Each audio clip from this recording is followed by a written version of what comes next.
Her husband returned after 3 years away, bringing his mistress and their son with him. She silently handed him the divorce papers and walked away with her secret fortune. For 3 years of waiting, Eleanor believed he would return, covered in glory. But the day Alexander Thorne appeared, it was to bring his lover and their child into the home they had once dreamed of together. She didn't cry. She didn't recriminate. She simply placed a divorce petition and the deed to the apartment on the coffee table. No one knew that the woman they criticized for being a simple kept wife was in reality the mysterious founder of Aria Silk, a luxury haute couture brand. She possessed a fortune capable of making all of Manhattan tremble.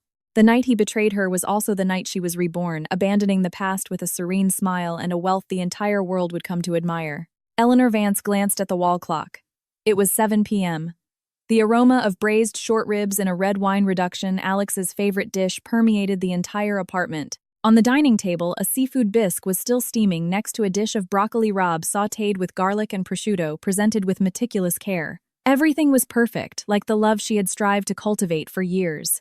3 years, 109, 5 days since Alex left for San Francisco to pursue what he called the project of a lifetime. 1,095 nights she had waited alone in their spacious Park Avenue apartment for his hurried calls. He said this project would be the springboard to becoming the most prestigious lead architect in New York, so she could live a life of carefree opulence. She believed him just as she had always believed in their love since their days at university. She stood and walked to the large picture window, gazing at the bustling traffic of the city below. The neon lights of Manhattan reflected on her delicate face, a face that showed subtle signs of weariness from the wait but which couldn't hide its tenderness.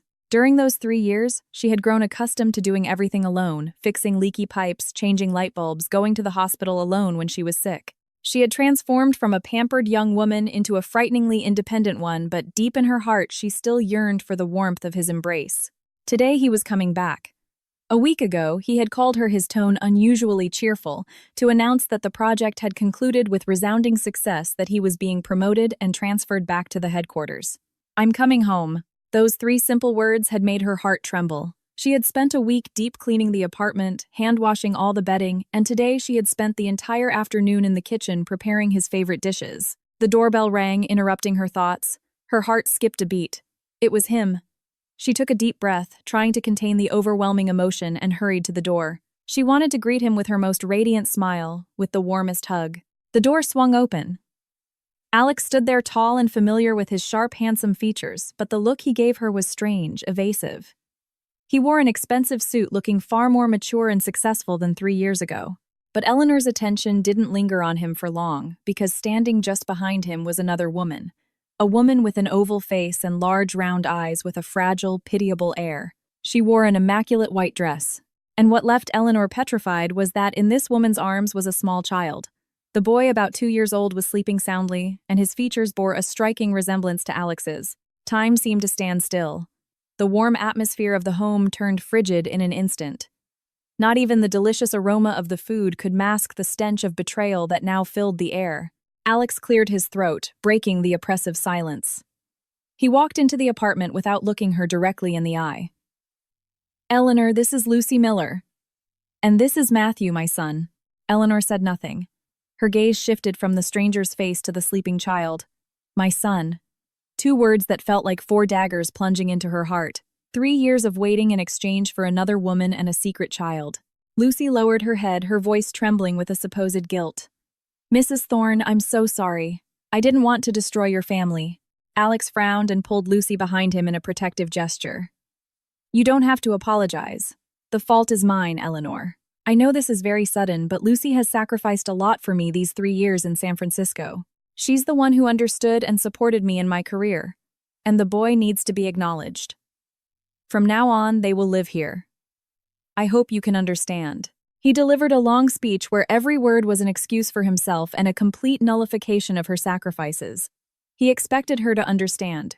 He thought she would cry, make a scene, get jealous like any other woman. But Eleanor did none of that. Her calmness disconcerted Alex. There were no tears, no reproaches. She just looked at him in silence, her gaze as deep and serene as an autumn lake. That look made Alex feel a pang of guilt while Lucy unconsciously clutched the child tighter in her arms. Then Eleanor turned slowly and walked toward the bedroom. Alex and Lucy exchanged a look, and a flicker of triumph mixed with disdain appeared in their eyes. They thought she had accepted her fate, that a simple jobless housewife had no choice but to endure it. But they were wrong. Minutes later, Eleanor emerged.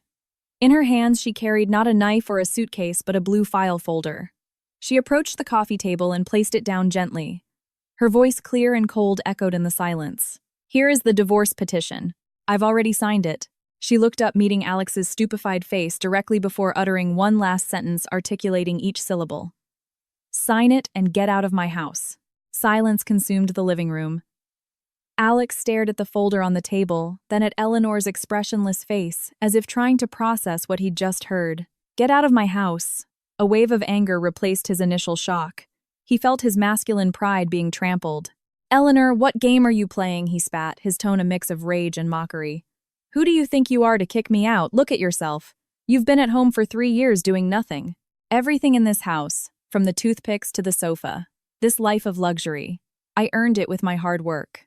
A divorce. What are you going to live on?" His words struck Eleanor's memories, making her relive images of the past. That day, under the sycamore trees on the campus of Parsons School of Design, a young Alex in his white shirt had taken her hand, his eyes shining with dreams. "Eleanor, one day I'll be a great architect. I'll build you the most beautiful house in the world, and we'll have a happy family." Eleanor was then the star of the fashion design program. Her creations left professors speechless. She had a promising future. Major fashion houses were courting her even before graduation. But for Alex's promise for the love she had for him, she gave it all up. She rejected tempting offers and agreed to stay in the background, becoming his unconditional support so he could focus on his career. She believed her sacrifice was worth it. The day he was offered the position in San Francisco, he held her tightly and promised, "Just wait for me for 3 years. Only 3. When I come back, I'll make it all up to you." The first year he called daily, telling her about the difficulties and pressures of a new city. She listened patiently, comforted, and encouraged him. The second year the calls dwindled to a few per week. He said he was too busy, that meetings ran late into the night, and he didn't want to wake her. Instead, he started sending expensive gifts, designer bags, diamond jewelry. But Eleanor never used them. What she needed was his attention, not inanimate objects. The third year, the calls could be counted on one hand, each one filled with superficial questions. His voice grew more and more distant. Her intuition told her something was wrong. She had deluded herself into thinking he was just focused on work, but deep down, a crack had begun to form in her heart. She had contemplated the worst-case scenario, and that divorce petition was her preparation for this day. She just hadn't expected it to arrive in such a cruel and blatant way. The flood of memories stopped. Eleanor returned to the present and looked at the man before her, the man she once loved with all her soul. There was no longer pain in her eyes, only a faint irony. She didn't argue with him about money. Words were now superfluous. She walked silently to a wooden chest in a corner of the living room. She opened a drawer and took out another folder protected by a plastic sleeve. She returned and placed it on top of the divorce petition. "You're right," she said with the same calm. "Everything in this house was bought with money, but not with yours." Alex frowned, confused. "What nonsense are you talking about?" Eleanor didn't answer. She simply pushed the folder towards him with her long, slender finger. "Open it and look." Alex, skeptical and curious, took it. Inside was a document slightly yellowed with time. As he read the header, his pupils contracted. It was the property deed for the residence. The address listed was for this very apartment. But what left him breathless was the owner's name. There was only one printed clearly, Eleanor Vance. And in the bottom corner, the date of registration, June 15th, 7 years ago. The day before they got married, Alex stood rigid as a statue.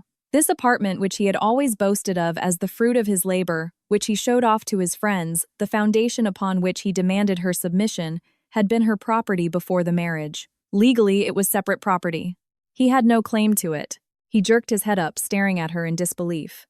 All the arrogance, anger, and self-satisfaction vanished from his face, leaving only bewilderment and absolute shock. He opened his mouth to say something, but his throat felt as if it were being squeezed by an invisible hand. He couldn't utter a single sound. The room plunged into a sepulchral silence. The deed lay on the table like a silent indictment of Alex's hubris. His face cycled from white to green. Confusion and humiliation were plain in his eyes. At that moment, Lucy, who had remained silent behind Alex, burst into tears. Her sobs broke the tense atmosphere. She stepped forward, looking at Eleanor with tear-filled eyes. Mrs. Thorne, I know this is all my fault. I'm not asking for your forgiveness, and I don't want to destroy your family. I just hope. My son Matthew, he's innocent. He needs his father. We're just asking for a small corner in this house to raise him. I don't need any official recognition. I'm begging you have mercy on the child. The performance was flawless. Every word, every gesture exuded a calculated vulnerability, as if she were the greatest victim. Alex, as if waking from a trance, used Lucy's drama as an excuse to regain his composure and unleash his fury. He pushed her aside and yelled at Eleanor. Eleanor, don't be so cruel. You see, Lucy is being incredibly humble. She's just asking for a place for my son. Do you really have to be so heartless? Don't think that just because you have this apartment, you have everything.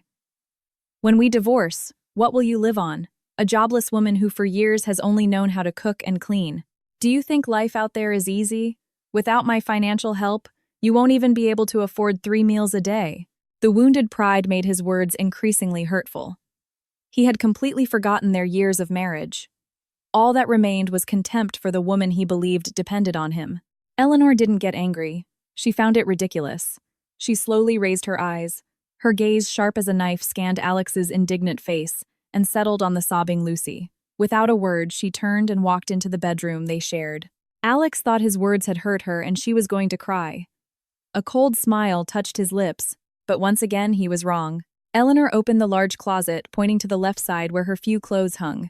They were all neutral colors, simple designs, common fabrics, some even worn out. Their total value probably wouldn't cover the cost of one of Alex's dinners at a luxury restaurant. Then she abruptly opened the right side. A completely different world appeared. Dozens of designer suits, perfectly pressed shirts, silk ties of every color meticulously organized. Below, gleaming leather shoes and a box with several limited edition watches that sparkled. His entire wardrobe smelled of money and luxury. Eleanor turned and looked him straight in the eye. Her voice wasn't loud, but each word was like a hammer blow to his chest. Alex, in 3 years apart from the basic expense money you sent me each month, I haven't spent a single one of your cents on myself. Look at my clothes. Do you see anything of value? And you? These suits, these watches. Who bought them for you with your money? I don't have the right to ask. But by what right do you lecture me about finances? Her words left him speechless, his face flushed with anger and shame. It was true. He always sent her a fixed amount, barely enough for bills and basic groceries. Meanwhile, he lavished money on luxuries to build his image as a successful architect. He never thought Eleanor would notice. Just then, his phone rang. He grabbed it as if it were a lifeline. It was his mother. As soon as he answered, the woman's shrill voice boomed. Alex, honey, they told me you're back. Is that Eleanor giving you a hard time? Son, it's normal for a man to have his flings. As a wife, she should be more understanding for everyone's sake. Tell her that if she behaves, the Thorne family won't treat her poorly. After all, that child is my grandson. Before he could respond, Eleanor snatched the phone from him. She held it to her ear, her voice icy. Mrs. Thorne, don't worry. Your precious son and your grandson, I need neither of them. We will resolve our own affairs. With that, without waiting for a reply, she hung up abruptly. She tossed the phone back at him. Her gaze no longer held a shred of affection. The atmosphere in the apartment became dense, almost unbreathable. The call from her mother-in-law was the last straw. She didn't want to waste another second in that place with those people. She took out her own cell phone and dialed a familiar number. Catherine Reed Law Offices. How may I help you? Catherine, it's me. Eleanor Vance, Eleanor said briefly, her tone calm but firm. Send the petition to Alexander Thorne. Initiate all proceedings as quickly as possible. Understood, Eleanor, came the voice on the other end. The call ended quickly. Eleanor put her phone away and without deigning to look at the two petrified figures in the living room went straight to the bedroom. The sound of a suitcase opening and drawers closing could be heard. Alex and Lucy looked at each other. Lucy, looking worried, tugged on Alex's sleeve. Alex, what? What is she going to do? Putting on a show, Alex snorted, regaining his confidence. What else can she do? She's just threatening. I don't believe for a second she'll actually leave. If she leaves here, where will she go?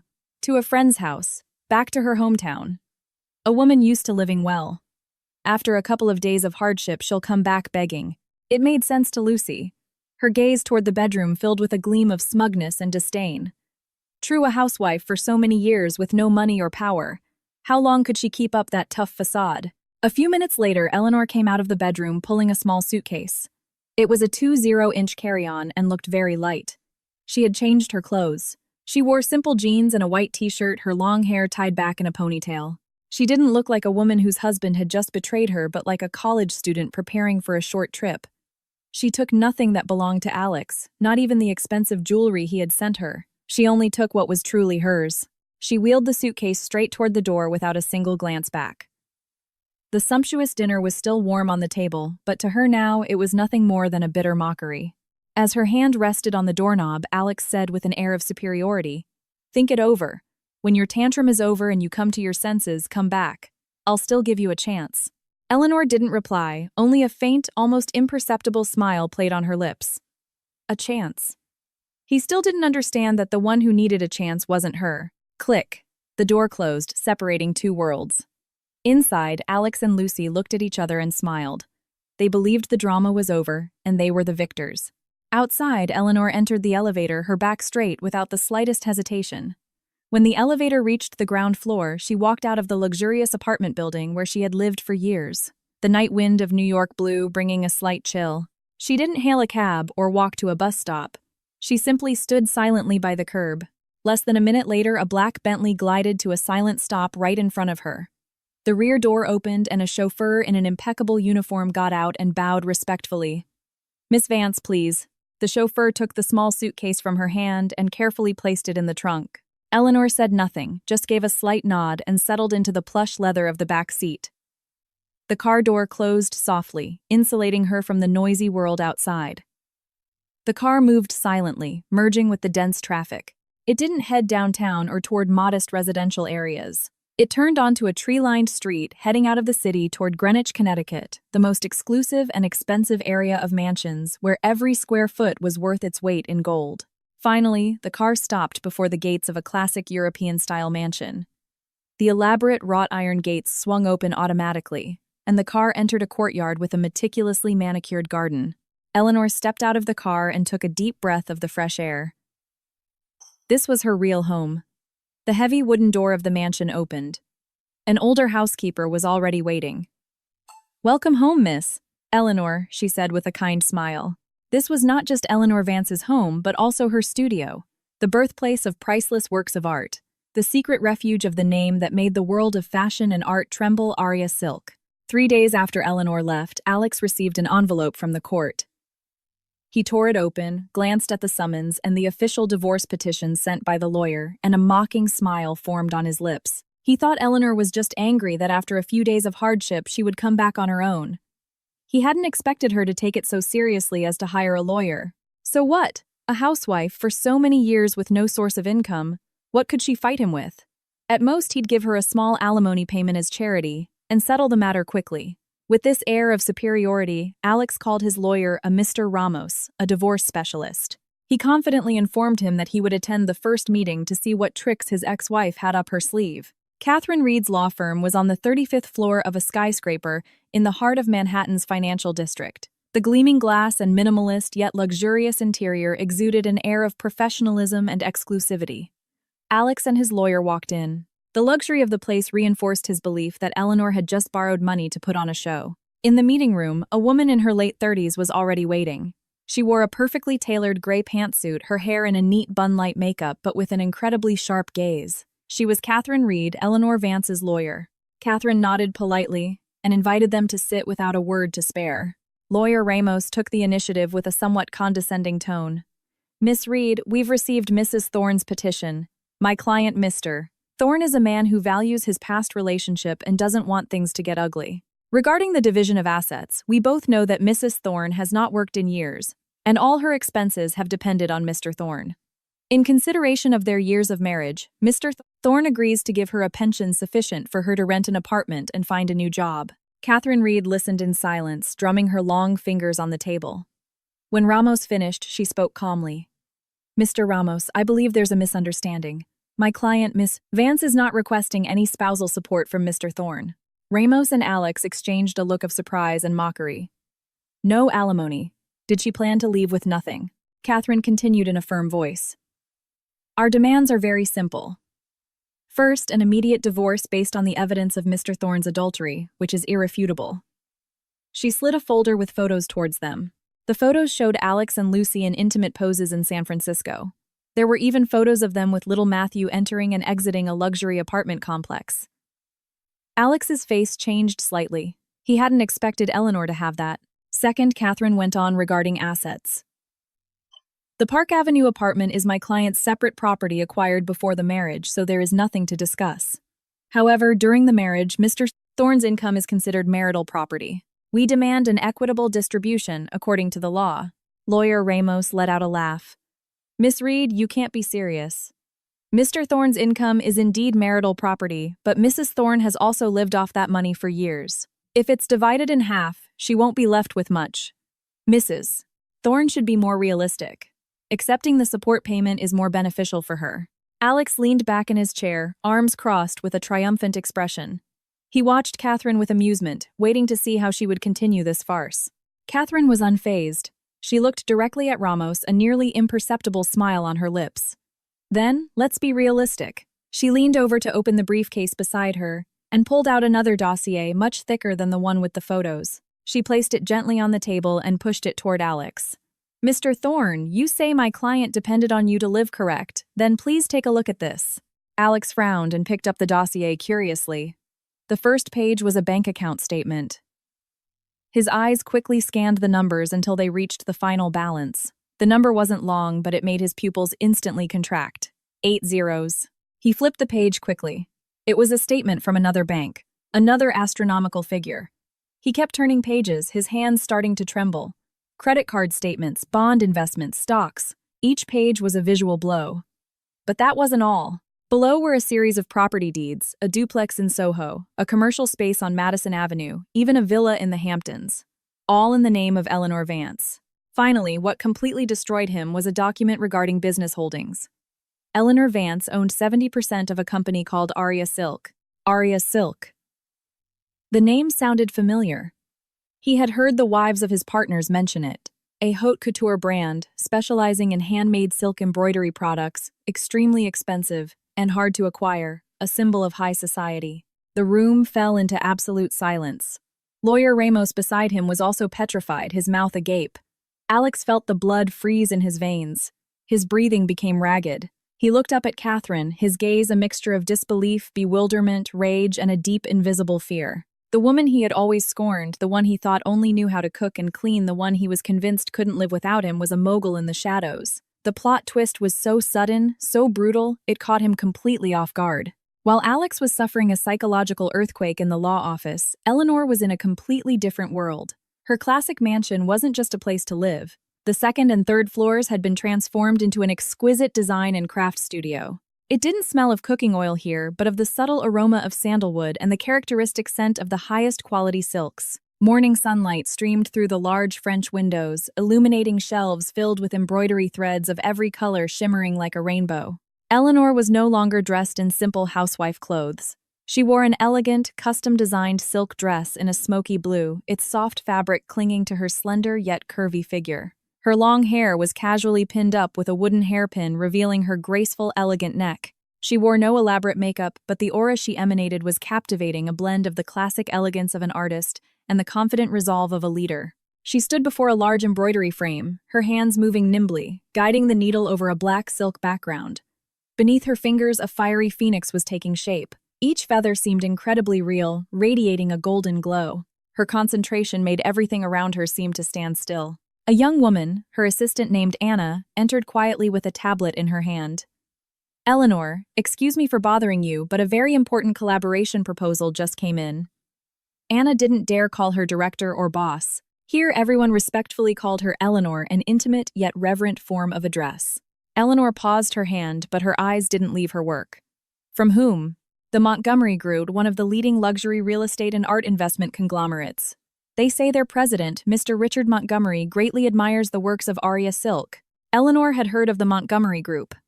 They were a major force in New York's business world, known for their projects with a strong artistic component and extremely high aesthetic standards.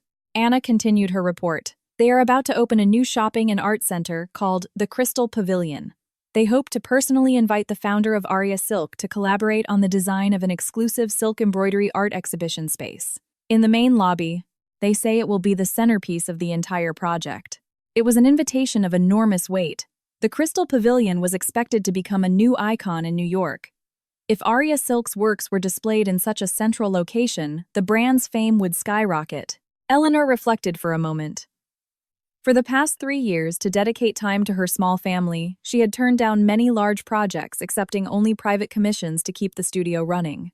She had hidden behind the name Aria Silk for so long that she had almost forgotten the grand ambitions she once had.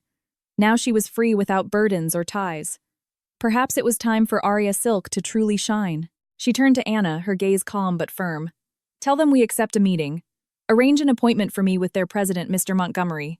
Anna nodded joyfully and immediately left to carry out the order. Eleanor returned to the frame, her fingers gently stroking the splendid feathers of the phoenix. The phoenix is reborn from its ashes. Perhaps that was her destiny too.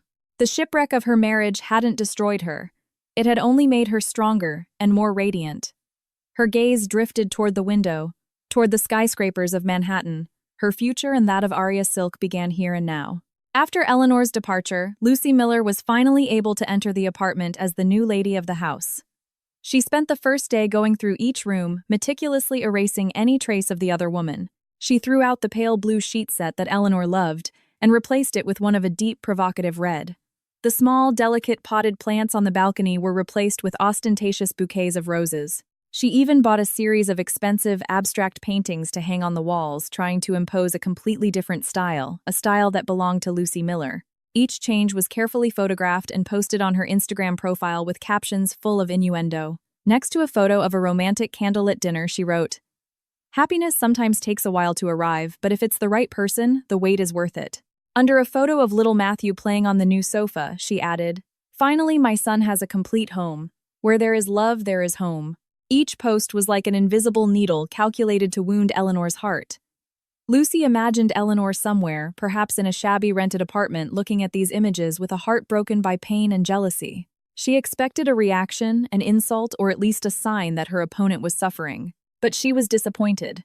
Eleanor Vance's profile was completely silent.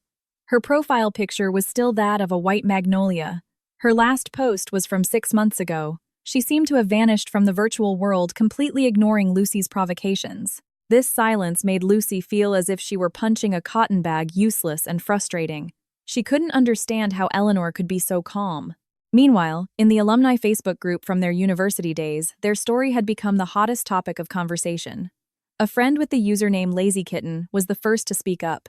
"Guys, have you heard Alex brought his mistress and a son home?" Eleanor left.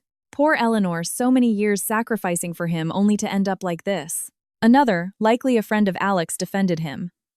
Matters of the heart are complicated. Alex was alone in San Francisco for 3 years, working hard. It's normal for a man far from his wife to have a moment of weakness. Someone immediately retorted, "A moment of weakness that produces a 2-year-old child. What does he think Eleanor is?" The discussion heated up. Some pitied Eleanor. Others insinuated she didn't know how to hold on to her husband. A woman who is too good, who only dedicates herself to the house, is destined to be abandoned. What century is she living in, depending on a man? Look at her now. She must be having a terrible time. Lucy read every comment. She felt satisfied when they spoke ill of Eleanor, but she got angry that many still took her side.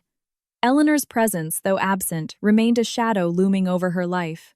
She turned to Alex, who was sitting on the sofa with a frown, and said in a honeyed voice, "Honey, why don't you call her and talk to her? Her silence is unsettling me." But Alex, who had just returned from the law office, was in a terrible mood. He brushed her hand away abruptly. "Unsettling you? She's just playing the martyr. Stop worrying about her." Seeing Alex's unusually hostile attitude, Lucy didn't dare say more. She had to swallow her frustration. She didn't know that in Alex's mind, her existence and that of the child were no longer important. His mind was completely absorbed by the immense and secret fortune of Eleanor Vance. To Lucy, Eleanor's silence was a sign of contempt. She didn't realize it was the most powerful weapon, because when someone stops caring about you, all provocations become futile. Alex left the building on Park Avenue in a state of total confusion. The figures on the statements, the addresses of the luxury properties, and the 2 words Aria Silk danced ceaselessly in his head, creating a chaotic vortex. Upon arriving at the apartment, he locked himself in his study, ignoring the knocks of a worried Lucy on the door. His first reaction wasn't regret, but a blind fury. Deception. It was all a deception, he thought, slamming his fist on the desk. Eleanor Vance, the docile and simple wife he thought he had under his control, had dared to deceive him, building an empire behind his back for years. He felt like a clown, an idiot who had been manipulated without realizing it. His pride was in tatters. But after the anger came an indescribable confusion. How did she do it? Where did she get the money, Arya Silk? Why had she never mentioned it to him? He began his own frantic investigation. He didn't dare ask his partners or wealthy friends. He was too embarrassed. Admitting that his wife, whom he always boasted of supporting, was infinitely richer than him was an unacceptable humiliation. He resorted to older methods. He opened his contacts and looked for the numbers of old university classmates he hadn't spoken to in years. Under the guise of organizing an alumni reunion, he started asking questions. The first call was to the old class president. After some perfunctory greetings, he mentioned casually, "Hey, are you still in touch with Eleanor Vance? I haven't heard from her lately." Eleanor, the other man, hesitated. "But you two got married, didn't you? The last time I saw her was at the 5-year reunion. Still as beautiful as ever, though quieter. By the way, now that I think about it, you stole the goddess of the whole school." Alex frowned. "Goddess. You don't remember?" The class president laughed. "Who was Eleanor Vance back then? The biggest talent to come out of Parsons. Her senior thesis project won the National Design Award and was exhibited at the Met. The big fashion houses were fighting to hire her, offering a salary that we as recent graduates couldn't even dream of." Every word from his old friend was a hammer blow to Alex's head. He remembered, but they were hazy memories. He remembered she was a good artist, but he had never paid attention to the awards or job offers. Back then, he was just drunk on love and filled with pride for having such a beautiful and talented girlfriend. "We all thought she would become a great designer, maybe internationally famous," the friend continued.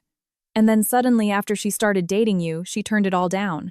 Said she wanted to stay home to be your support. We all felt it was such a shame. Love really does blind people." After hanging up, Alex sat petrified in his chair. For the first time in many years, a feeling of guilt wormed its way into his heart. He remembered now. He remembered the sparkle in her eyes when she talked about her design dreams. He remembered her confidence when she received the award.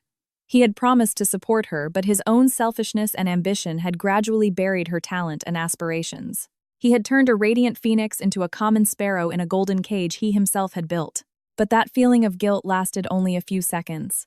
It was quickly overshadowed by a stronger, darker emotion, greed and envy. If she was so talented, it was understandable that she had earned that fortune on her own. But why had she hidden it from him? A malicious thought formed in his head. She had acquired that fortune during their marriage. It didn't matter how she had done it. Legally, it was marital property. She had withheld information from him, deceived him. She was the one at fault. Alex's mindset completely shifted.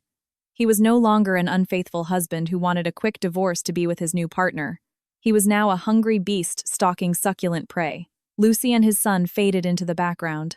His sole objective now was to get a part or even all of Eleanor Vance's secret empire. A month later, the Plaza Hotel in New York glittered under the night lights. Luxury cars paraded before the main entrance.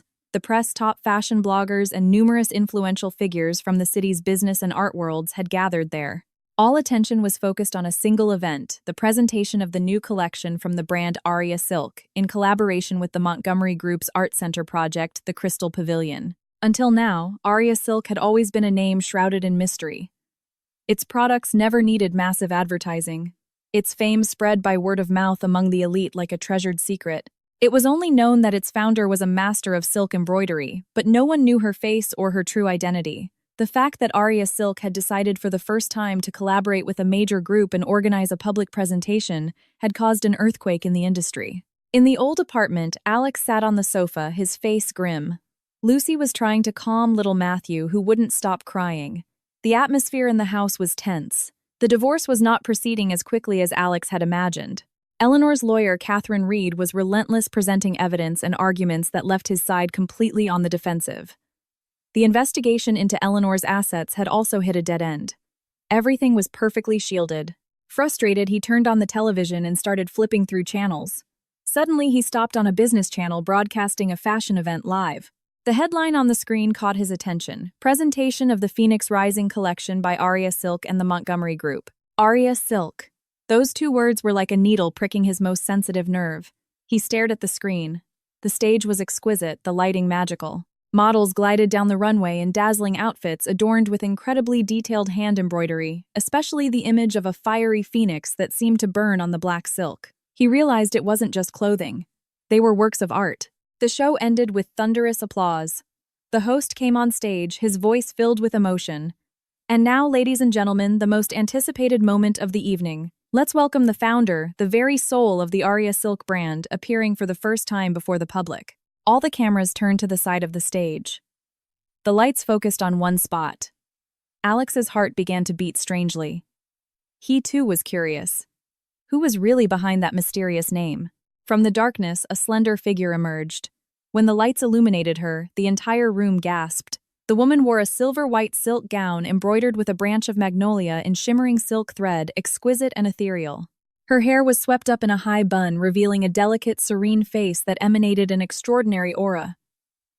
She didn't smile radiantly, just gave a slight nod to the audience, but her eyes shone with confidence and pride. Alex was petrified. The glass he was holding slipped from his hand and shattered on the floor.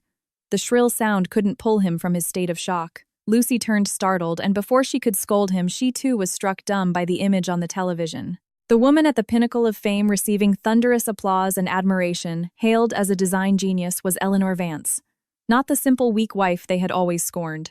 She was Aria Silk. At that moment, an elegant, handsome man walked onto the stage.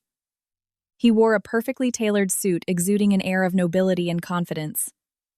It was Richard Montgomery, the president of the Montgomery Group. He stood beside Eleanor, giving her a look full of respect and admiration. They stood side by side, a talented artist and a business tycoon. They looked strangely compatible. That image seen through the television screen was like the sharpest blade tearing through the last shred of pride Alex had left. The next morning, Alex drove to the mansion where Eleanor lived. This time his face showed no anger or contempt but a haggard look. His eyes were bloodshot from a sleepless night. He had prepared a new script. He rang the bell. The housekeeper opened the door and looked at him coldly. "I'm sorry, Miss Eleanor is not home." "Please, ma'am," Alex said, his voice pleading. "Just tell Eleanor I know I was wrong. I've come to ask for her forgiveness. I'll wait here until she sees me." And he really did stand there in front of the gate under the morning sun that was beginning to warm up. He believed that no matter how tough Eleanor was, she couldn't be so cruel as to leave her former husband out in the open. He underestimated Eleanor. Nearly an hour later, the heavy iron gate opened, but it wasn't Eleanor who came out to greet him but the housekeeper with a glass of water. She left the glass on a pillar of the gate. "Miss Eleanor says that if Mr. Thorne wants to wait, he can wait. But he shouldn't faint from sunstroke in front of her house. It would bother the neighbors." With that, she turned and closed the gate. Alex turned purple with rage. This humiliation was worse than insults, but he restrained himself. He knew he couldn't use force, only cunning. Finally, at noon, Eleanor agreed to see him in the living room. She sat on a single sofa with a cup of chamomile tea in her hand, as calm as if she were receiving an unexpected guest. As soon as Alex saw her, his eyes reddened. He quickly approached, intending to sit beside her, but her cold gaze stopped him. He had to sit on the sofa opposite her. He began his performance, his voice filled with regret and pain. "Eleanor, I'm sorry. I've been thinking a lot these past few days. I know I'm a scoundrel that I failed you. It was all because that witch, Lucy Miller, bewitched me. Eleanor, after all, we have years of marriage behind us. Could you give me a chance to make amends?" Eleanor sipped her tea without saying a word, watching his performance in silence. Seeing that she didn't react, Alex changed his tack. "I saw the presentation last night. You're incredible, Eleanor. I had no idea you were Aria Silk. You must have worked so hard. You hid it from me, too. If I had known how talented and hardworking you were, I would never have treated you like that." He started to twist the truth.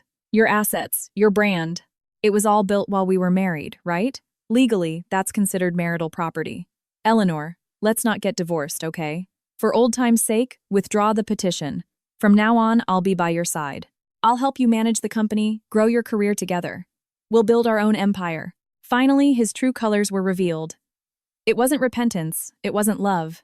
It was a bottomless greed for her immense fortune. Eleanor gently placed the cup on the table. The slight sound made Alex jump. She looked up, and for the first time since he had entered, she looked him straight in the eye. Her gaze was clear yet so sharp it seemed it could see through his soul. "Alexander, are you finished?" she said slowly, articulating each word. She stood up, went to her desk, and pulled out a dossier. First, the Aria Silk brand was registered, and the company founded by me before we were married. It is all my separate property. Second, during the marriage, all company revenue was channeled into a separate account managed by an independent trust. My lawyer has all the documents proving the origin and separation of those funds. It has nothing to do with your supposed marital property. Third, the divorce petition. I will never withdraw it. Each of her sentences was a devastating blow to Alex's plan. He hadn't expected her to be so prepared, so meticulous, leaving him not a single loophole to exploit. Eleanor walked to the door and motioned to the housekeeper. "Escort the gentleman out, and from now on, this person is not to enter here again." Alex stood petrified in the middle of the living room watching Eleanor's cold back. The audacity on his face finally turned into real panic and desperation. He realized he had lost the game completely.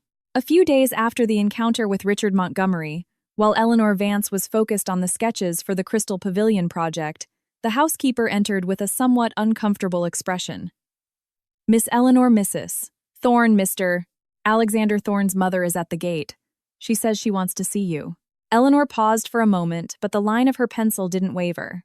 She had anticipated this day would come. Knowing her ex-mother-in-law's character, and after her identity as Aria Silk came to light, it was impossible for her to stand by idly. She put down her pencil. "Let her in," she said calmly. The housekeeper was a bit surprised, but obeyed. Eleanor wanted to settle all matters once and for all. Mrs. Thorne was led into the living room. In stark contrast to her arrogant and overbearing attitude on the phone the other day, today she seemed completely dejected. Her gray hair was disheveled, her eyes swollen, her clothes wrinkled. The moment she saw Eleanor, she rushed toward her, her eyes filled with tears. "Eleanor, my dear girl." She tried to take her hand, but Eleanor deftly stepped back to avoid her. Mrs. Thorne was left with her hand in the air, awkward. She quickly wiped her tears to begin her melodrama. "My dear, I was wrong. I'm old and can't tell right from wrong. These past few days, I haven't been able to eat or sleep. I'm consumed with remorse. I've come to ask for your forgiveness." Eleanor sat silently on a sofa, indicating for her to sit in the armchair opposite, maintaining a safe distance. She said nothing, waiting to see how far her performance would go. Seeing Eleanor's lack of reaction, Mrs. Thorne intensified her drama. She started blaming everything on Lucy Miller. "It's all that tramp's fault. She seduced my Alex. My son has always been a good boy. He loved his wife. It was that harpy who laid a trap for him, using the child to tie him down. That's why he made that mistake with you. Honey, you are the best wife the Thorne family could ever have. Beautiful, kind, and so talented. I failed you. My son failed you." She wept bitterly, then moved on to pleading. "Eleanor, for this old woman's sake, for the years of marriage, forgive him this one time. What man doesn't make mistakes? If you come back, I promise I'll kick that woman and her son out of the house immediately. I'll make Alex get on his knees and beg for your forgiveness." To add more force to her words, she didn't hesitate to disparage the child she had previously called her grandson. "That bastard, I never wanted him. Who knows if he's Alex's son or someone else's. I will never accept him as a Thorne family grandson. Our only daughter-in-law is you." Hearing this, Eleanor's calm finally wavered, not out of compassion, but out of deep disgust. The woman's shamelessness and hypocrisy surpassed her imagination. She looked up, staring directly into Mrs. Thorne's fake, tear-filled eyes. "Mrs. Thorne, have you finished your performance?" she said, her voice icy and distant. The word Mrs. made Mrs. Thorne's smile freeze. That form of address marked an insurmountable barrier. Eleanor continued without emotion. "Before it was you who called me to say I should be understanding of your son and your grandson for everyone's sake. Now it is you who sits here insulting them, calling them a tramp and a bastard. Don't you think your words are contradictory and half a nose? Ridiculous." Mrs. Thorne's face turned pale, unable to utter a word. Eleanor stood up, her gaze completely glacial. "My relationship with Alexander Thorne is over. I will never withdraw the divorce petition, and I have no interest in returning to your calculating family. I ask that from now on, you do not come to bother me again." She turned to the housekeeper. "Carmen, please show our guest out." Mrs. Thorne was stunned, unable to believe she was being thrown out in such a humiliating way. She tried to protest, but seeing Eleanor's determined and cold gaze, the words got stuck in her throat. She understood there was no going back. The housekeeper approached polite but firm. "Mrs. Thorne, please, this way." Mrs. Thorne stood up, stumbling, and was led to the door humiliated. The mansion's door slammed shut behind her like a final punctuation mark on all her vain hopes. From the day he was kicked out of Eleanor's mansion, Alexander Thorne became a different person. He had lost the confident and arrogant air of a successful architect, and no longer had the desire to play the role of a loving husband or model father. He spent most of his time locked in his study, surrounded by messy piles of documents, not architectural plans but information he had gathered about the Aria silk brand, about Eleanor's real estate holdings, about the lawyer, Catherine. Read. The more he investigated, the more desperate he felt. Everything was built like an impregnable fortress without a single crack. His helplessness turned into irritability, and he began to vent his frustration on everything around him. Little Matthew's crying annoyed him. The food Lucy cooked disgusted him. The apartment, once a symbol of his success, now felt like a suffocating cage. Lucy, of course, noticed the change. Alex's tenderness and affection had vanished, replaced by harsh words and a cold attitude. She felt insecure. Her dream of becoming Mrs. Thorne, the mistress of a wealthy family, seemed increasingly distant. She knew she had to do something to consolidate her position. That night, after putting Matthew to bed, Lucy put on a seductive silk nightgown, took a glass of red wine, and entered the study. "Honey, don't work so late. It's not good for you." Alex didn't look up, just grunted. Lucy placed the glass on the desk, wrapped her arms around his neck from behind, and whispered, "Look, the divorce with her is almost final. What do you say we go look at wedding venues this weekend? My dad has been asking too. He says he wants to give me a grand wedding." The word wedding was like a match to the powder keg that was about to explode inside Alex. He roughly pushed her hands away and jumped up, his eyes bloodshot. "Wedding? Are you crazy? How can you think about weddings at a time like this?" Lucy stepped back, startled with an offended expression. "And why not? My son and I need official recognition too, don't we? Or do you expect us to live forever without legal status?" Alex let out a bitter, sarcastic laugh. "Status? All you think about is status. Do you know what we've lost? A whole fortune. A life we could have enjoyed forever. And it's all your fault. If it weren't for you and this kid, things wouldn't have come to this." Lucy was stunned, tears welling up in her eyes. "My fault, Alex, how can you say that? In San Francisco, who swore eternal love to me, who said he was tired of his simple wife, and now you're blaming me for everything." The argument erupted. For the first time, they threw all their frustrations, calculations, and selfishness in each other's faces. "If I had known how rich she was, I would have been crazy to leave her for you," Alex roared. "You think I don't know what you're thinking," she screamed. "You regret not holding on to that gold mine. You despise me because I don't bring you the same benefits she does. Alexander Thorne, you're nothing but a gold digger." Smash Alex swept the wine glass off the desk. It shattered on the floor, and the red wine splattered across the beige carpet like bloodstains. The atmosphere in the room turned frigid. They stared at each other with hostility like two strangers. The relationship built on betrayal and calculation finally showed its first crack, deep and irreparable. They were no longer allies on the same side, but two selfish individuals trying to save their own interests on a sinking ship. While the outside world was in chaos, Eleanor Vance didn't care at all. After getting rid of the annoying people, she dedicated all her mind and energy to work. The Crystal Pavilion project demanded enormous creativity and investment, but that only excited her more. However, in addition to this commercial project, Eleanor had always harbored another plan, one born from her love for the art of embroidery. In a meeting with the Aria Silk management team, she officially announced the new project. The large screen in the meeting room showed images of an old town by a river, with moss-covered roofs and white walls stained by time. It looked peaceful, but also conveyed a sense of neglect. "This is Weaver's Hollow in upstate New York," Eleanor said, her voice clear and passionate. "It was once one of the most famous centers of textile production and hand embroidery in the country, but with industrialization the craft has been disappearing.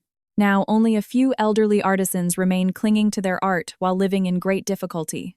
She paused, looking at each person in the room. "Aria Silk exists today because of the essence of traditional embroidery art. We cannot just take without giving back. That's why I've decided that the company will invest all of this year's profits to launch the Phoenix Rising project." Everyone in the room listened in silence. "We are going to restore Weaver's Hollow. We will repair the workshops, modernize the equipment, invite the master artisans to teach, and open free training classes for the new generations. We will turn this place not only into a production center, but also into a center for cultural preservation and experiential tourism." We will return the art of silk embroidery to its golden age. Eleanor's plan was not a business move but a deep desire. She wanted to use her own strength to protect the cultural values that were being lost. Immediately after information about the project spread through the media, with Aria Silk's fame, the Phoenix Rising project received strong support from the public and the government. Everyone praised the initiative as a significant act that demonstrated the social responsibility of a great company. The image of Aria Silk and Eleanor Vance was further enhanced in the public's eye. Eleanor had no idea that this heartfelt move would unintentionally become a mortal blow to the plans of Alex and Lucy's family. At that moment, in the offices of a construction company, Lucy's father slammed his fist on the table in fury. Damn that woman, Eleanor Vance. Across from him sat Alex, his face pale.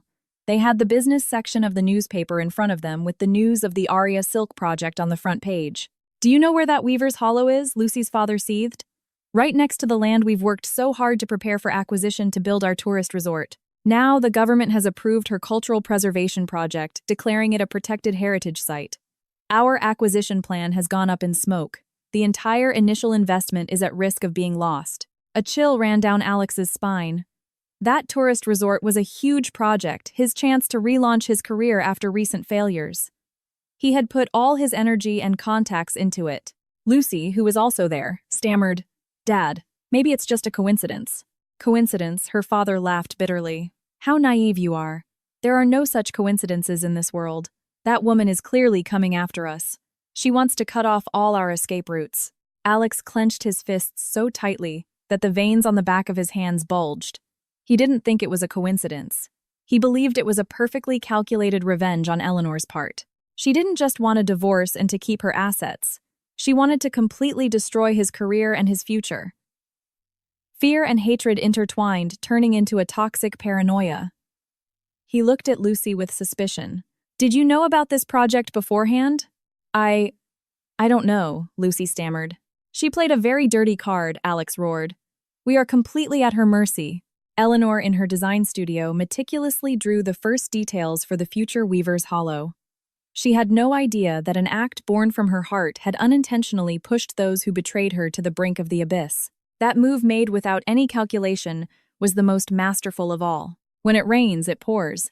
This saying had never been truer for Alex than at that moment. While he and Lucy's family were still searching for a way out for their stalled tourist project, another bomb exploded, annihilating their last hopes. The International Business Center project in San Francisco, the architectural work that had been his greatest pride, the ticket that had catapulted him to the top, became embroiled in a massive scandal. It all started with an anonymous post on an architecture forum, accompanied by detailed images and video analysis. The post alleged that the newly completed building was already showing serious cracks in its beam and foundation structure. The author, identifying as a civil engineer with a conscience, pointed out that the materials used, especially the steel and concrete, had technical specifications far inferior to the design standards. In short, a classic case of cutting corners and embezzlement. The news, which initially circulated only in professional circles, quickly became a media storm thanks to social media. Major newspapers picked up the story. The image of the gleaming skyscraper, the pride of San Francisco, was now associated with terrifying words: shoddy construction, a house of cards, a ticking time bomb. The developer and Lucy's father's construction company were immediately investigated by the authorities, and the entire project was put on hold. As the lead architect primarily responsible for the design and supervision of the work, Alex became the target of all criticism.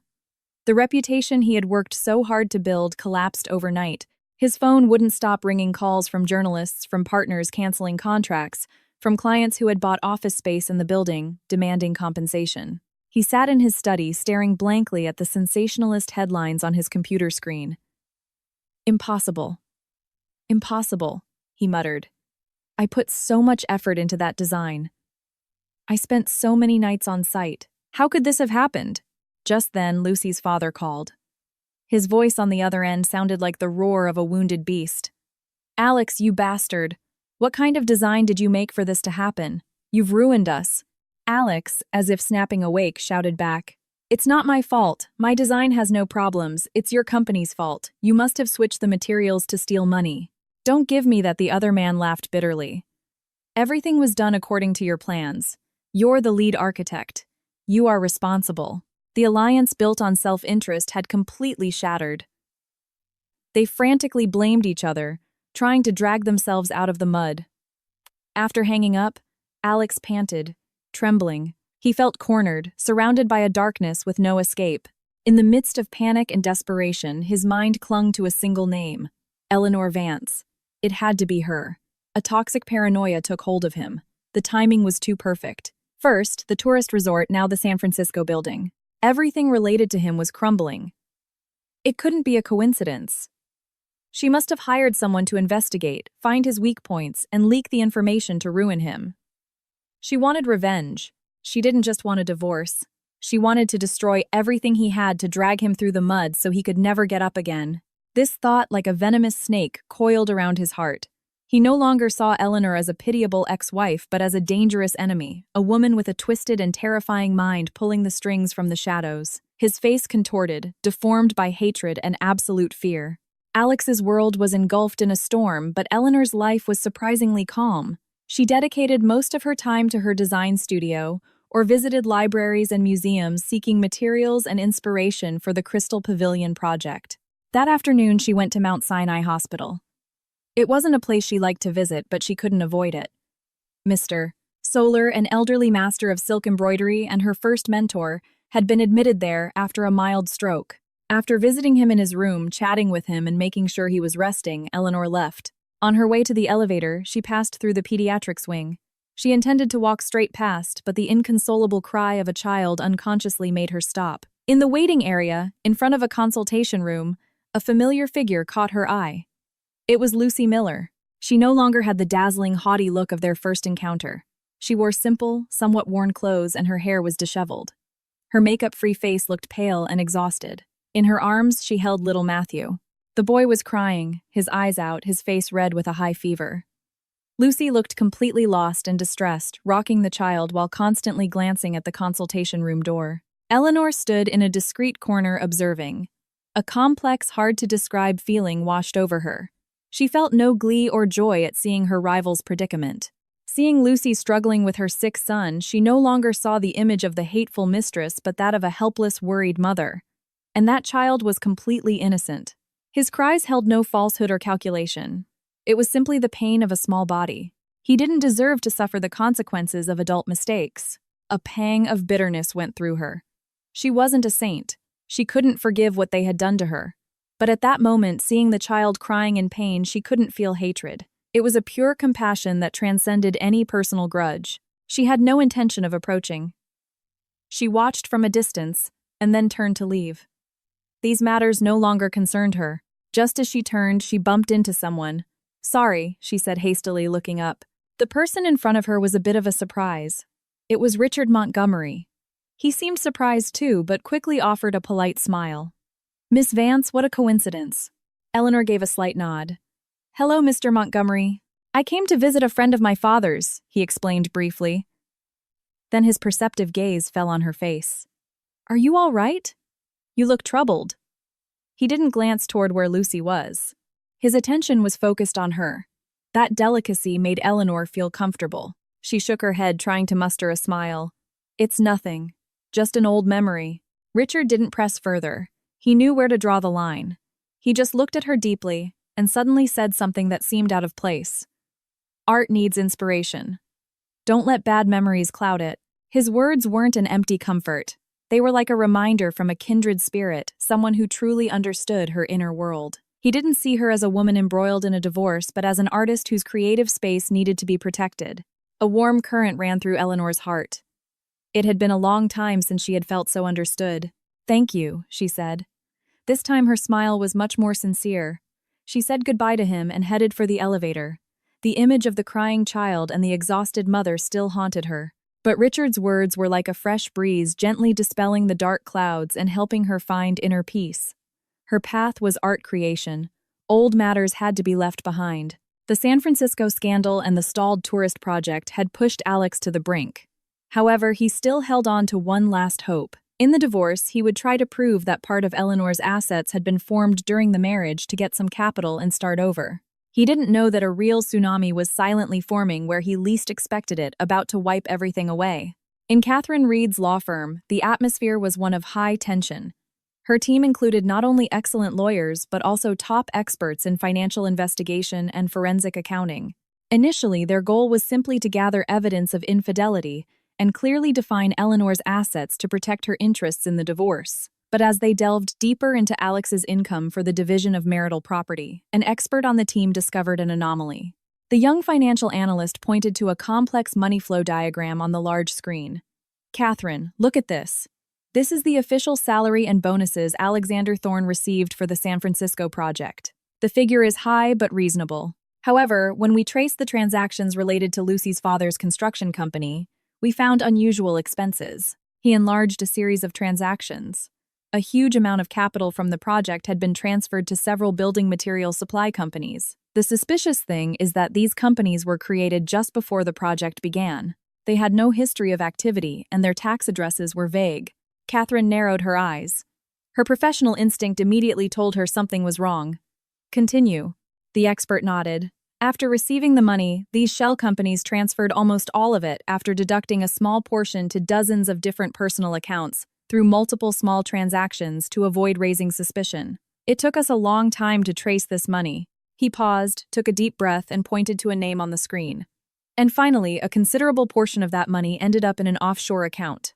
The holder of that account is Alexander Thorne." The entire room fell silent. Everyone understood the gravity of the situation. This was no longer a simple civil divorce case. It was a case of organized white-collar crime, embezzlement, misappropriation of funds, money laundering. Any of these crimes was enough to land Alex and Lucy's father in prison. Now it all made sense. Alex's meteoric career, his life of luxury in San Francisco, didn't just come from his talent as an architect. It had been built with illegal money. He wasn't just an unfaithful husband, he was a criminal. Catherine immediately called Eleanor. She didn't deliver the news over the phone. She requested an in-person meeting. In the luxurious living room of the mansion, Eleanor silently read the documents Catherine handed her. The more she read, the colder her face became. She knew Alex was ambitious, pragmatic, willing to do anything to get ahead, but she never imagined he could lose all decency, trampling on ethics, his profession, and the law in such a way. This betrayal was more painful than his infidelity. It didn't just stain their love. It completely negated the integrity of the person she had once blindly trusted. Eleanor Catherine said seriously, "With this evidence, we not only win the divorce, but we can also file criminal charges directly. The decision is yours." Eleanor was silent for a long time, her gaze lost out the window where the last rays of sun were fading. She was not a person who liked to corner others, but this time the matter was no longer a personal grudge. It affected the safety of an entire building, justice, and the law. She turned to Catherine, her gaze now firm. "Catherine, do what the law requires. Whoever makes a mistake must take responsibility." It was the final card, the finishing blow that would end everything for Alexander Thorne. Alex received a new letter from Catherine Reed's office. This time, it wasn't a summons or a proposal for asset division. It was a formal warning alluding to irregular financial transactions related to the San Francisco project, accompanied by a blurry copy of some transfer orders to the offshore account in his name. The letter didn't explicitly threaten to press charges, but the intimidation was unmistakable. The moment he saw those figures, Alex felt his world collapse. A cold sweat ran down his back. His hands trembled uncontrollably. "It's over," he thought. "Eleanor knows everything. She doesn't just want the money. She wants to put me in jail." Absolute panic overrode his reason. He ran out of his study like a madman looking for Lucy. He found her in the living room, feeding little Matthew a yogurt. Alex threw the paper on the table. The noise startled the child, who burst into tears. "What is this? Explain it to me." Lucy, startled, calmed the child and picked up the paper. As soon as she saw the familiar figures, her face turned pale. I don't know anything," she stammered, avoiding his gaze. Alex lost his patience. He grabbed her by the shoulders and shook her, almost screaming. "Stop pretending! How long are you going to lie to me? Eleanor knows everything. She has all the evidence. She's going to report us. We're going to prison. Do you understand?" The word prison was like a dagger to Lucy's greatest fear. Her mask of fragility and victimhood finally shattered. She burst into tears, but this time it wasn't a performance. It was pure terror. She collapsed, trembling, and confessed. "It was my father's idea. He said the project needed liquidity, that it was just a temporary loan, that we would pay it back later." Alex let out a crazed laugh. "A loan? Using shell companies to transfer money offshore is a loan. And why to my account? Because you're the lead architect, Lucy sobbed. Using your account would justify some expenses. My father said it would be safer. I only did it for our own good. She lifted her tear-streaked face, trying to appeal to his love. I wanted us to have a solid future. To give Matthew the best life. I considered that money ours. The family's. When we get married, my money will be yours too, right? Instead of comforting him, her words were like a bucket of ice water. He let her go, stepping back, looking at her as if for the first time. In an instant, all the loose pieces clicked into place in his head, forming a complete and terrifying picture. Her appearance in San Francisco, her perfect understanding and tenderness, her unconditional love, it had all been a meticulously calculated sham. He wasn't the lover she adored. He was just a tool, a valuable pawn. His title as lead architect, his signature, and his bank account were what she and her father really needed. The love he had idealized, the excuse for his own betrayal, turned out to be a deception from the very beginning. Alex felt a sharp pain in his chest. He couldn't breathe.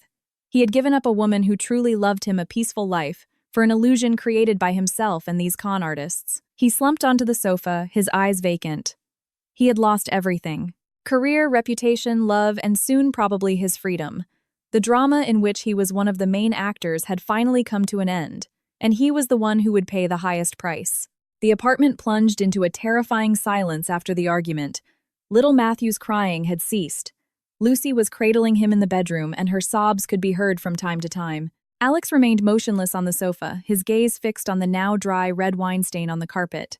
He felt like a ship slowly sinking into the depths of the ocean, surrounded only by cold darkness. Career, reputation, money, everything was slipping through his fingers. And now, even the supposed love and new family he had used to justify his betrayal had been revealed as a blatant fraud. He was just a pawn, a tool. Lucy came out of the bedroom. Her eyes were swollen, but she had managed to calm down. She knew this was not the time for confrontation. The only way to hold on to this man was to show vulnerability, to use her last weapon.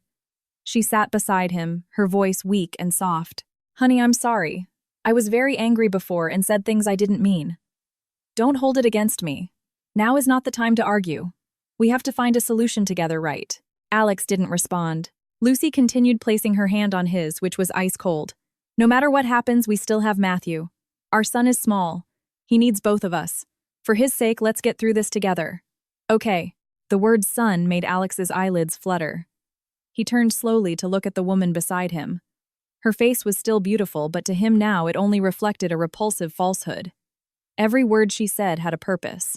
He pushed her hand away, his voice hoarse and cold. Do you really love me? Or do you just love my position as lead architect? Lucy froze with an offended expression. What are you saying? Of course I love you. Alex let out a bitter laugh, a smile sadder than crying. Me or what I could offer you and your father. The contempt in his gaze broke the last of Lucy's patience. She could no longer pretend. Fear and anger erupted, turning into venomous, unfiltered words. So what if I love you, and so what if I don't? Alexander Thorne, look at yourself. What do you have left now? Your career is over. You have no money and you're about to go to jail.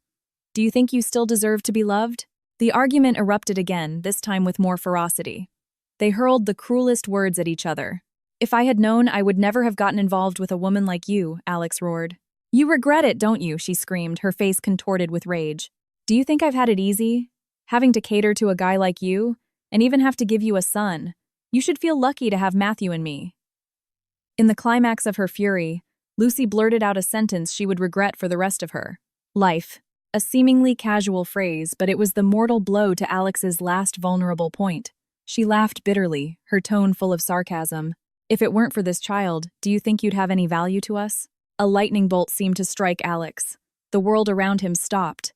The screaming, the crying, the sound of things breaking, it all disappeared. In his head, only Lucy's last sentence resonated. If it weren't for this child, do you think you'd have any value to us? Value. The child. A terrible suspicion, a thought he had never dared to consider before, sprouted in his mind like a monster. He turned slowly. His gaze no longer showed anger, only a terrifying coldness. He looked toward the bedroom where Matthew was sleeping, the child he had been so proud of, his son, the child who bore his last name, his heir. Did he really look like him, or was it just his imagination? Lucy, seeing his expression, felt a bad premonition. She realized her mistake and tried to correct it. "No, I didn't mean that. I was just angry," and spoke without thinking. But Alex was no longer listening. He stood up silently without a word, went to his study and locked the door. That night, while Lucy and the child slept, he slipped quietly into the bedroom. He didn't look at the child with the eyes of a father, but with those of an investigator. He carefully collected a few fine hairs from the child's pillow and wrapped them in a clean tissue. Then he plucked a hair of his own. He held the 2 samples in his hand, his heart pounding. He had to know the truth. At any cost, he had to know this last truth. The following days passed in a hellish atmosphere. Alex and Lucy didn't exchange a word. He moved through the house like a shadow while she lived in fear, not daring to ask what he had done that night. Alex spent most of his time in front of the computer not working, but constantly refreshing his personal email. He was waiting for the final verdict on his tragic life. He had sent the 2 hair samples to a prestigious DNA testing center via an anonymous courier service. They promised the results in 3 business days by email. Every second of waiting was torture. He couldn't sleep. He lost weight visibly. His beard grew unchecked. He looked like he had aged 10 years. Occasionally, he would unconsciously watch Matthew play. He tried to find some familiar trait in the boy's face, something that resembled him, but the more he looked, the more of a stranger the boy seemed. His smile, his eyes, nothing looked like him. On the afternoon of the 3rd day, as he sat there numbly, a new email notification appeared on the screen. Alex's heart stopped. Sender Forensic Genetics Center. Subject DNA test results ref. His hand trembled as he moved the mouse toward the email. He took a deep breath, gathered all his courage, and clicked. There was a PDF attachment. He opened it. The report was presented in a cold scientific manner, a series of genetic markers, complex technical terms he didn't understand. But he didn't need to. His eyes were fixed on the final conclusion in bold and carefully framed. Analysis and conclusion. Based on the analysis of 24 STR genetic markers, the comparison between the sample from the alleged father Alexander Thorne and the sample from the child Matthew Miller shows discrepancies at 15 genetic loci. According to the standards of genetic identification, we reach the following conclusion. The sample from the alleged father and that of the child do not show a biological parent-child relationship. Do not show a biological parent-child relationship. Those few words were like a sledgehammer to Alex's head. In that instant, his world shattered. All sound vanished. He couldn't hear the TV in the living room or Matthew's laughter. He could only hear the crazed roar in his own chest. He had lost his career, his reputation, his money. He had lost the woman who truly loved him. And now he had lost the last thing he clung to, the pride of having a son to carry on his name. It was all a farce, a perfect play in which he was both the victim and a stupid supporting actor. They hadn't just deceived him with money and love. They had made him raise another man's child. That humiliation was more painful than Eleanor's divorce, more terrible than facing prison. A dry, horrifying laugh escaped his throat. He started laughing louder and more crazed. He laughed at his own stupidity, at the shamelessness of those who had deceived him at his miserable life. Tears streamed from his eyes, mixing with his wild laughter. He buried his head in the keyboard, his broad shoulders shaking violently. He had once been at the top, had it all. But for one wrong decision, for greed and selfishness, he had destroyed everything with his own hands. And now he had nothing left. Absolutely nothing. Alexander Thorne's collapse was faster than anyone could have imagined. After the final shock about the child's paternity, he became an empty shell. He no longer argued or shouted. He kicked Lucy and the child out of the apartment, not with anger but with a terrifying silence. He had lost everything. The architectural firm fired him to avoid trouble. Former partners turned their backs on him. His friends avoided him. His accounts were frozen. He faced an avalanche of lawsuits from the developer and clients. The luxury apartment was about to be repossessed by the bank. From being a talented architect at the top, he plummeted into the abyss with no safety net. In his darkest, most desperate days, when neither alcohol nor cigarettes could ease his pain, the only image that appeared in his mind was Eleanor's. Not the Eleanor of now the brilliant and unattainable Arya Silk, but the Eleanor of the past, the tender and understanding wife who was always by his side in the toughest times. She was his last desperate hope. With his last ounce of strength, he went to her mansion. He no longer wore expensive suits, just a wrinkled, faded shirt, sloppy pants, several days' worth of beard, disheveled hair, and sunken, red-rimmed eyes. He looked like a beggar. He couldn't even get past the gate. The security guard looked at him with contempt and blocked his way. He had to stand across the street, waiting in silence, hoping to see her. He waited from morning until nightfall. As the streetlights began to turn on, the familiar black Bentley finally returned. When the car stopped at the gate, he ran towards it. Eleanor. Eleanor Vance had just stepped out of the car. Seeing Alex's state, she showed no surprise, as if she had expected it. Her gaze was calm without the slightest flicker of emotion. The chauffeur and security guard tried to intervene, but Eleanor shook her head. She motioned for them to stand back and looked at the man before her. "What do you want from me?" Her voice was distant and cold, as if speaking to a complete stranger. That distance broke the last shred of pride Alex had left. He looked at her as beautiful and elegant as ever, and then looked at his own reflection in the car's window.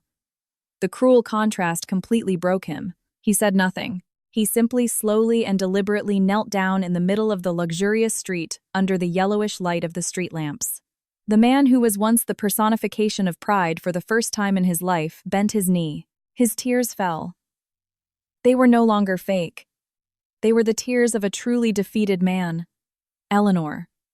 "I'm sorry," he began, his voice broken and choked with sobs. "I know it's too late, but I was truly wrong." He told her everything. How he was used by Lucy and her father, the illegal dealings, how he blindly believed in a fake love, and finally he confessed the most painful and humiliating truth. That child is not my son. I've been raising another man's son. Eleanor, I'm an idiot, a real clown.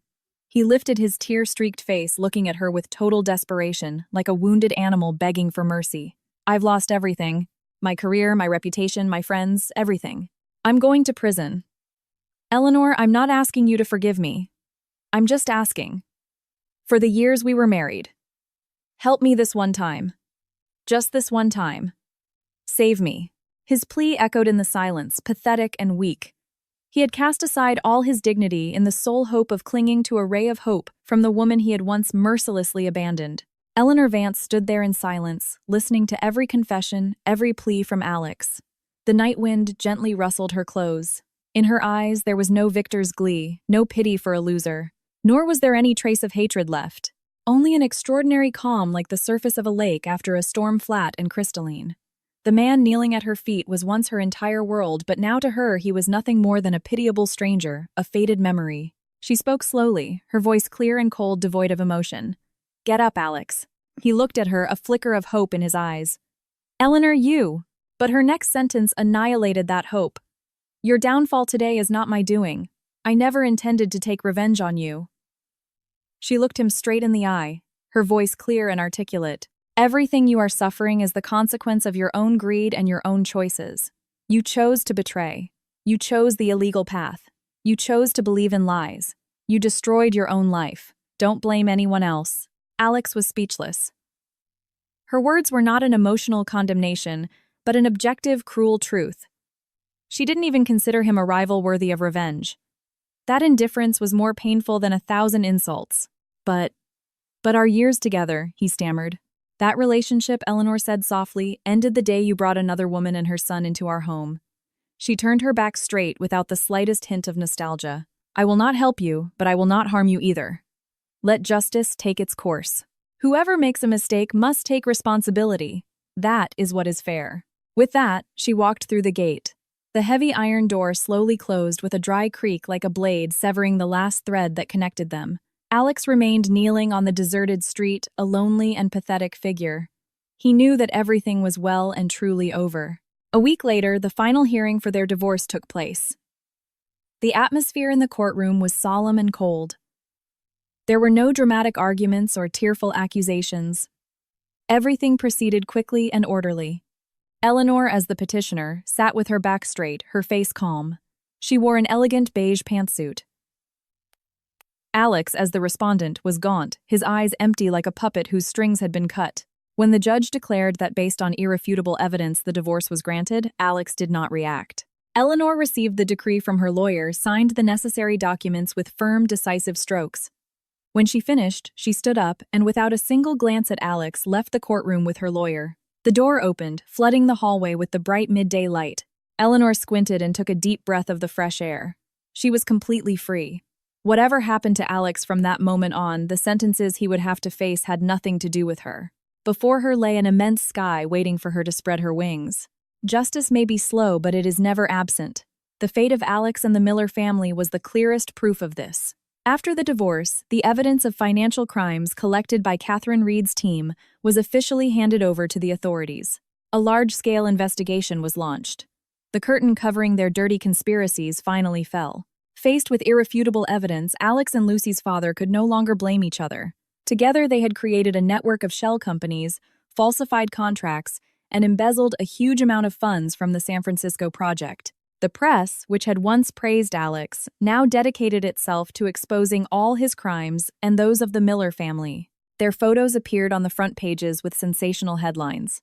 Architectural genius, or super swindler, the Miller construction empire collapses from greed. In court, Alex completely broke down.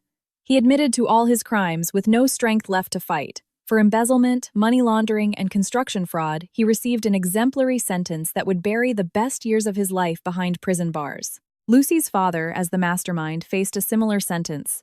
The construction company he had built his entire life declared bankruptcy, and all its assets were seized to pay damages.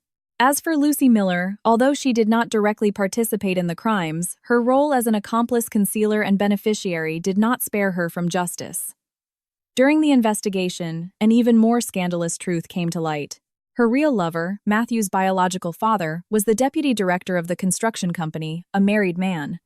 It turned out that Lucy and her lover had planned everything from the beginning. They took advantage of Alex's naivety and ambition, turning him into the perfect pawn to cover up their illicit affair, and at the same time the tool for their fraudulent business dealings. The love she had professed for Alex was just a meticulously calculated sham. When everything was discovered, her lover fled the country, leaving her alone to face the consequences. The man's powerful family used their money and influence to distance themselves, leaving Lucy to take the fall. Penniless, her beauty faded, and facing a sentence of probation and a massive debt, Lucy finally paid the price for her intrigues and greed. Little Matthew, with no one to care for him, was placed in the care of social services. Meanwhile, Mrs. Thorne, Alex's mother, upon learning that her only son was going to prison and her assets had evaporated, couldn't bear the shock. She suffered a severe stroke that left her half-paralyzed, condemned to spend her final days in a hospital under the care of nurses. Her dream of having an heir grandson and a rich daughter-in-law to support her vanished, leaving only pain and regret in a cold hospital room. Each of them reaped what they sowed. The spiral of greed, betrayal, and lies finally self-destructed, bringing peace to the innocent. A few months later, when the noise of the case had died down, Eleanor Vance's life had completely returned to its bright and peaceful orbit. She was no longer interested in news about those people. To her, they had become complete strangers, dust that the wind had blown from her life. She dedicated all her energy to her two major projects, the exhibition space at the Crystal Pavilion and the restoration of Weaver's Hollow. Under her direction, the Phoenix Rising project was an unimaginable success. Weaver's Hollow rose from its ashes. The old houses were restored, preserving their original charm. The workshops were modernized. The old looms once again echoed with the clatter of needles.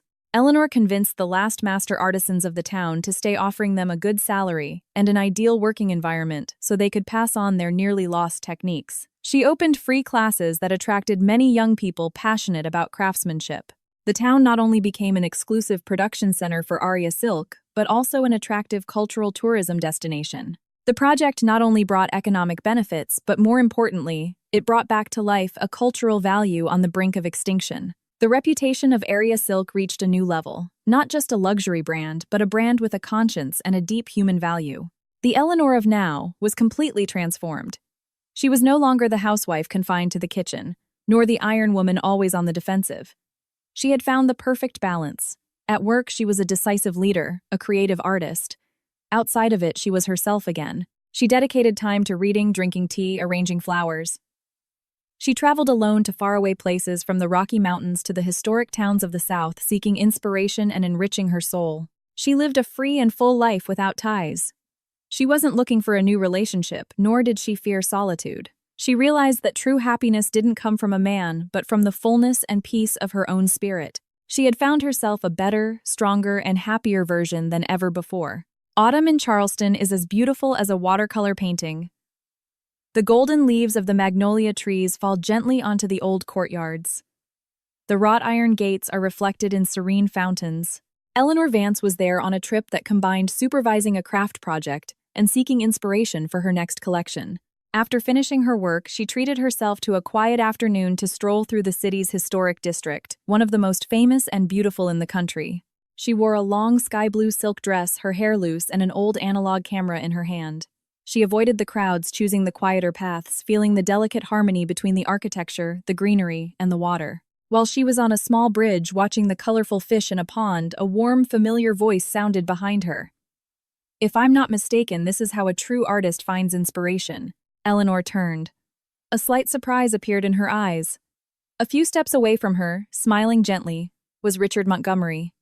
He wasn't wearing a business suit, but a light gray jacket and casual pants. He seemed less the president of a large corporation, and more approachable and relaxed. "Mr. Montgomery, what a coincidence. You're in Charleston, too." Richard approached and leaned on the railing beside her. "I have an artistic boutique hotel project here. I come from time to time to supervise it and also to escape the hustle and bustle of New York. It seems we share some hobbies." They said nothing more, simply contemplating the scene in silence. But it wasn't an awkward silence. Quite the contrary. It seemed they both understood and respected each other's space. A moment later, Richard broke the silence. "Your project in Weaver's Hollow. I've heard about it. A very significant work. You are not only a talented artist, but also a person with a great heart." Eleanor shook her head. "I just do what I think is right. The art of embroidery has given me everything. I had to do something to give back to its roots." They began to walk together through the winding cobblestone streets and manicured gardens. Their conversation didn't revolve around business or multi-million-dollar contracts. They talked about the antebellum architecture, the meaning of the sweetgrass baskets, how the light and shadow changed on the water throughout the day. Richard possessed a deep knowledge of culture and art. His interpretations were always fresh and fascinating. And Eleanor, with her artist's eye, saw the subtle beauty, the hidden emotions in every corner that an ordinary person might miss. They were two kindred spirits, who found in each other an understanding and a resonance that didn't require many words. As they passed a historic mansion, Richard stopped in front of a grand portrait that depicted a patriarch, a symbol of nobility and strength. He looked at Eleanor, his gaze deep and sincere. "Seeing you today, I truly understand the meaning of the word elegance. It doesn't come from designer clothes or expensive jewelry. It comes from the strength after having weathered the storm, from the peace after having let go of resentment. Miss Vance, I admire you deeply." His words were not an empty flirtation. They were an acknowledgement, a respect that came from the heart. For the first time, a man saw through to her inner self, admired her not for being the wealthy founder of Aria Silk, but for simply being Eleanor Vance. A warm, soft feeling spread through Eleanor's heart. She smiled faintly, a truly radiant smile as clear as the autumn sun. "Thank you, Mr. Montgomery." They didn't talk about the future, they made no promises. It was just an afternoon walking together, sharing thoughts on art and life. But a delicate spark built on a foundation of understanding and respect seemed to ignite in the quiet, ancient atmosphere of the Charleston Gardens. Eleanor Vance returned to her mansion in Greenwich on a weekend afternoon.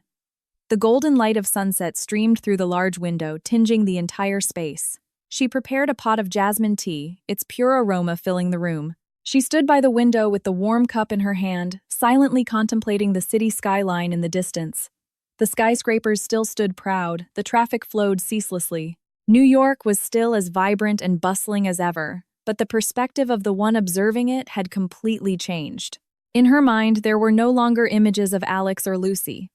Those people, those stories, had truly become the past, like a nightmare that, although it leaves scars, no longer causes pain. She had learned to forgive not them but herself so she could move forward lightly. A fleeting thought about the afternoon in Charleston, about the man with the deep gaze and the kindred spirit, drew a faint smile to her lips. It was a beautiful encounter, a future possibility, but she expected nothing and was in no hurry. Her happiness no longer depended on having a man by her side. She left the cup and went up to the third floor to her private studio. The space was always tidy and quiet.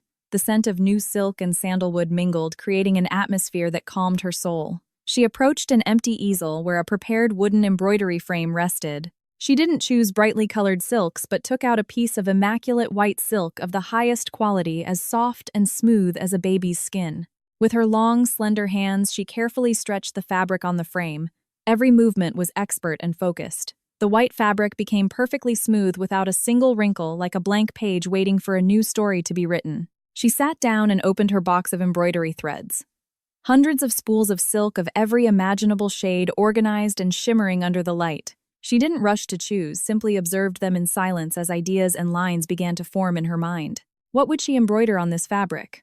A fiery phoenix rising, a symbol of her rebirth, a pure white magnolia, a symbol of inner peace, or a majestic landscape of mountains and rivers, a symbol of her freedom. She didn't know, and she didn't need to decide right now. Her life was now like that white fabric. The shape and color the future would take depended entirely on her choice on her own hands. She chose a spool of turquoise blue thread, the color of hope and new beginnings. With nimble fingers, she threaded the silver needle.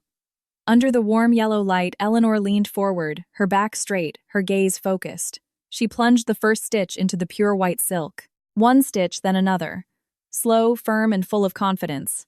She was embroidering with her own hands the tapestry of her own future, a future that was bright, free, and hers to decide.